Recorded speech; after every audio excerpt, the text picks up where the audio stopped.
नमस्कार मित्रांनो.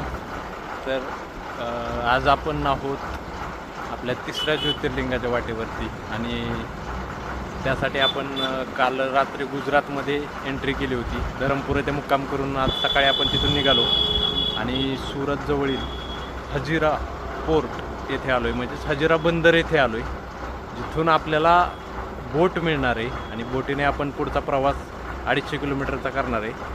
आणि त्या बोटीसाठी तिकीट काढलेलं आहे. त्या तिकिटाची किंमत आहे एका माणसाला 500 रुपये तिकीट आणि गाडीला एका 200 रुपयाचे 700 रुपये. आणि ते तिकीट ऑनलाईन पण भेटते आणि ऑफलाईन पण भेटते. तर आम्ही 2 तिकीटं 2 गाड्यांची आणि 2 माणसांची अशी 1400 रुपये देऊन घेतलेले आहेत. आणि जवळजवळ 3 ते 4 तासाचा हा प्रवास आम्ही बोटीने सोमनाथकडे करणार आहे, ज्यामुळे आमचा 6 तासाचा वेळ वाचणार आहे. आणि रस्त्याचा मोठा प्रॉब्लेम, जो खराब रस्ता आहे, तो आमचा स्किप होऊन आम्ही संध्याकाळपर्यंत सोमनाथच्या जवळ मुक्कामी जाणार.